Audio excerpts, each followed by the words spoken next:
Hello, my name is Mary Odell, and I am the school librarian for Lakewood University. And today I'm going to give you a brief tutorial on how to use our online library service, which is called LIRN, Library Information Resources Network. I am also going to provide a detailed handout with screenshots to follow this video, and it will be available to all of our Lakewood University students and staff. So at this time, let me go ahead and share my screen.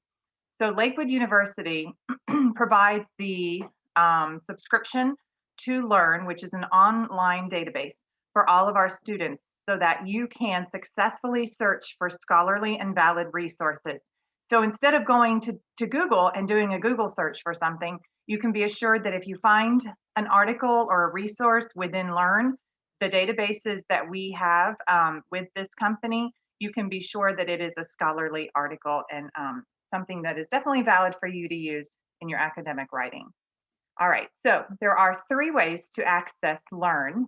The first way is to go directly to their site, which is learn.net, and then logging in, clicking this button, and putting in our information, which I'll tell you in just a second. The second way to access LIRN is through the main page of Lakewood University. If you click on these three dots, and then click on library, then it will take you directly to LIRN's main page. This is the LIRN proxy. Here you would simply type in Lakewood University. And you can see it comes up down here at the bottom. Click on it, and then our information is username 21457, and the password is Lakewood C Library, Lakewood C Library. Click login, and then you are taken to our Lakewood University page. Okay, so that is one way to get in. Learn.net is your second way. And let me just go back and show you the third way to get in. So in each one of your courses, after the syllabus information, you will be directed to meet me, meet your librarian. That's my information, Mary Odell, and I am the librarian on staff. It says that I have appointments on Tuesdays and Thursdays, which you can schedule by clicking on this link, but I'm also very flexible. You're working adults, and I am too. So if there's a better time that we can meet that is good for you, then please let me know. Just reach out via email. My email is modell@lakewood.edu. So right below my information after the syllabus, here is another way, the third way that you can access our online library, simply by clicking on Lakewood College. So let's go ahead and do that again. Here's the password and information as well. Okay, so when you enter the Lakewood University LIRN database, you are directed at the beginning to jump to a specific group. This is where you can go look for business articles, law and criminal justice, computer science, education, and so forth. The main database that we have is ProQuest. So ProQuest is actually a collection of databases. It's resources from library collections, including dissertations and thesis, ebooks, newspapers, historical collections, periodicals. There are over 100 billion digital pages that we have access to, and they're scholarly and valid. So what I'm going to do before I hop into ProQuest for our law courses, criminal justice, I also want to let you know that we also have access to FastCase, which would be really great if you're researching different cases, obviously law court cases. It's the leading next generation legal research service that puts comprehensive national law library into your hands. So here you go for that. Let's go back up. And today I'm just going for demonstration purposes to show you a business article. All right, so if you're one of our business courses, then if you hop to business, then the subject tab, there are several different specific collections. ProQuest Central would be kind of your Google search, if you will. If you're going with just a basic search to find information, ProQuest Central brings together 30 of the most highly used databases.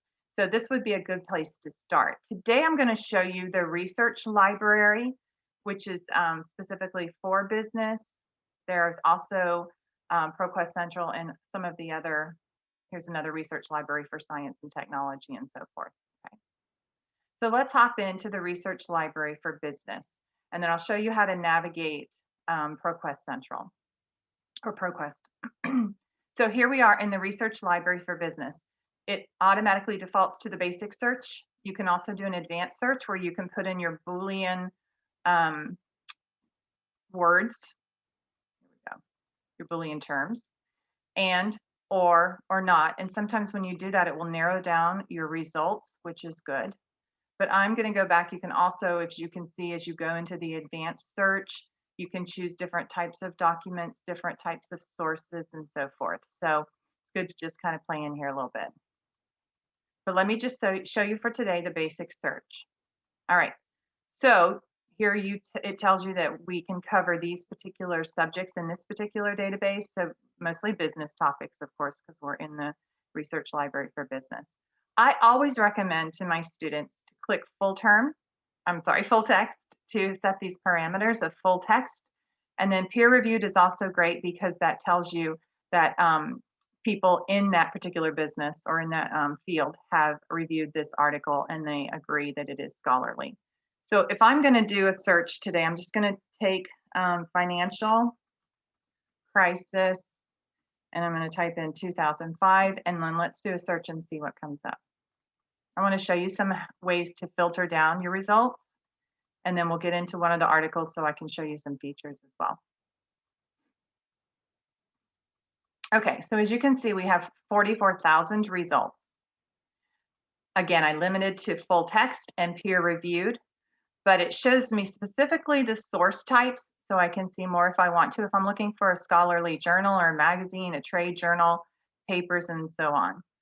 This is one tool that I really enjoy, the publication date.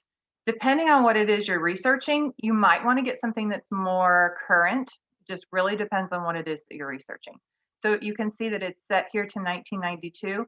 If I click on this tab and pull it over to 2000, let's say if the crisis was in 2005, let's go to 2007 and see if we can get those results to narrow down a little bit.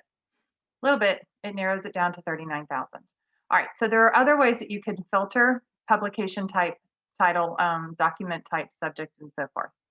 In the center, you will see the articles that came up, and you can see that they're highlighted with the words that I typed in my search. So just to get into an article and show you, you can also see their full text. Right here in the brief description, it tells you the publication date, the journal title, and so on. Let's go ahead and click on this one just so that we can get into one and I can show you some features once you have selected the article that works for you. So if you're in this article, over on the right, I like that it gives you also some related items to this particular article and the topics within it. So you can scroll over here on the right and see. You can also narrow down your searches using these indexing terms. And you can tell that the words that I typed in are highlighted as well in the article. Okay, so you have your abstract at the beginning and then your full text to follow. So a few things I wanted to show you. If you wanted to change databases when you're in this article, you can do so by clicking here, change the publication, go back to an advanced search, go back to your results, and then start over with a basic search if you wanted to.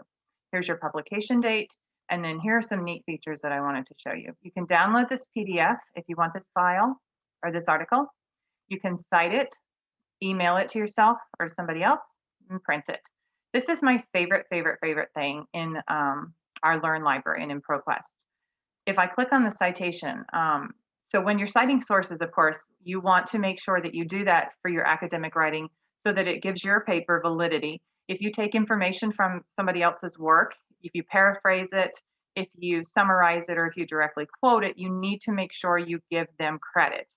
So this is a great and easy way to do that. It's already set up for you in the right format. This particular format is APA 6, but if you wanted to change it to something else, you can do that by clicking on the drop down. So if this is an article I wanted to choose, if I'm writing my document up or my assignment up in Word, I can simply copy this and then go into the Word document and paste it in my reference list. So this, in my opinion, is one of the really great things about LIRN and about ProQuest. So you can see, you can also export it also down here. All right, let me go get out of that. And if I scroll down, I want to show you that I believe the citation is also at the very end. And there are also usually after conclusion, yep, here's your reference list. So just like I was saying, whenever you write something, you're going to make sure that you do have a reference list with all of the different sources that you came across. So you could also go and find one of these sources if you wanted to. Okay. So that is a very quick overview of ProQuest. And again, Lakewood University does provide this free of charge to our students and faculty. So we pay for the subscription so that you have access to scholarly resources as you're working through your courses at Lakewood University.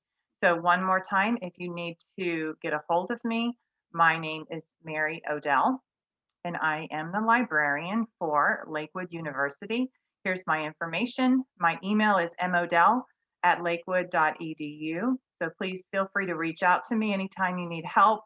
I'm happy to set up an appointment to go through this one-on-one with you. And I hope that this has helped you in navigating our online library database, LIRN. Thank you.